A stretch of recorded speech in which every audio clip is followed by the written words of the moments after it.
মাধ্যমিক এবং উচ্চ মাধ্যমিকের যেসব ছেলেমেয়েরা গ্রামার নিয়ে একটু চিন্তিত, যারা জয়েনিং শিখছো এবং জয়েনিংয়ে কিছু কিছু ক্ষেত্রে আটকে যাচ্ছে, তাদের একটি জয়েনিংয়ের ইন্টারেস্টিং বিষয় আমি আলোচনা করছি। Absolute phrase, using absolute phrase কিভাবে তোমরা সিম্পল সেন্টেন্স করবে, এইটাই আমি আজকে আলোচনা করছি, যাকে বাংলায় বলে ভাবে সপ্তমী, absolute phrase. The sun rose, the fog dispersed. The sun rose মানে সূর্য উঠিল, the fog dispersed কুয়াশাও অন্তর্হিত হইল। এটাকে দুটি বাক্য বা the sun rose and the fog dispersed একই বাক্য, একটি বাক্য, কম্পাউন্ড সেন্টেন্স। যদি তোমাকে বলা হয় turn into a simple sentence using absolute phrase বা ভাবে সপ্তমী ব্যবহার করে, কি উত্তর হবে? The sun having risen, the sun having risen, the fog dispersed. সূর্য উঠিলে কুয়াশা অন্তর্হিত হইল। The sun having risen, এই গোটাটা হচ্ছে অ্যাবসলিউট ফ্রেজ। প্রশ্ন হবে এটা কেন এমন হলো? আমরা সাধারণত কি করি? The girl saw a snake, she cried out in fear. একটা বাক্য, the girl saw a snake and cried out in fear, সাধারণভাবে আমরা কম্পাউন্ড সেন্টেন্স। একে আমরা কিভাবে সিম্পল করি?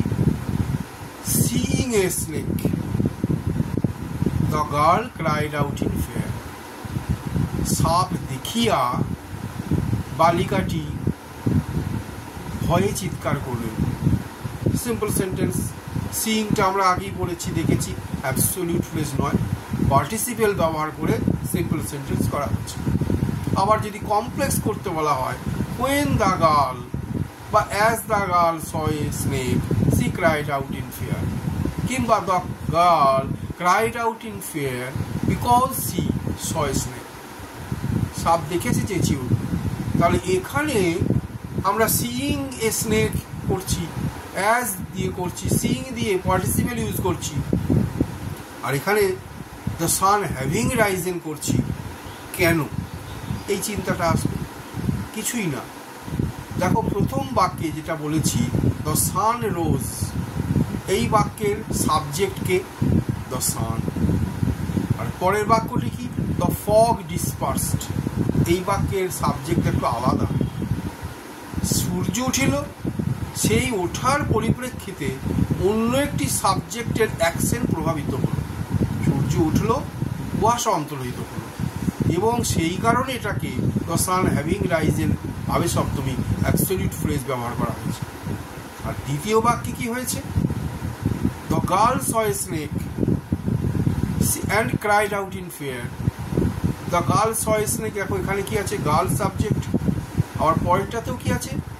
The girl cried out in fear. দুটো সেন্টেন্সের বা দুটো ক্লজের মধ্যে একটি সাবজেক্ট, সেই কারণে এখানে আমরা পার্টিসিপেল ব্যবহার করছি। Seeing a snake, the girl cried out in fear.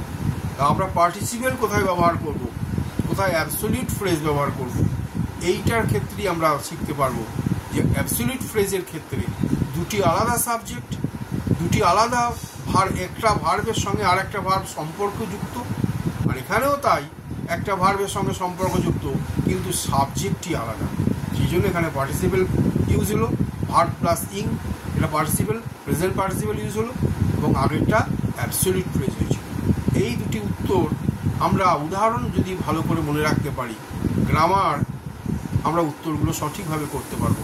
Grammar is a set of rules to follow, এবং যদি উত্তরগুলো এবং কিছু সঠিক প্রশ্নের উত্তর আমরা মুখস্থ করে রাখতে পারি সূত্র হিসাবে, আমরা গ্রামার যখন উত্তর করব তখন আমাদের অসুবিধা হবে না, আমরা সহজেই উত্তরগুলো সঠিকভাবে করতে পারব। তোমরা সূত্র সেন্টেন্স হিসাবে বিভিন্ন গ্রামারের যে পার্ট, প্রত্যেকটার একটা দুটো করে সূত্র সেন্টেন্স এবং তার সঙ্গে একটা দুটো করে উদাহরণ পাশে রেখে তোমরা মনে রাখবে।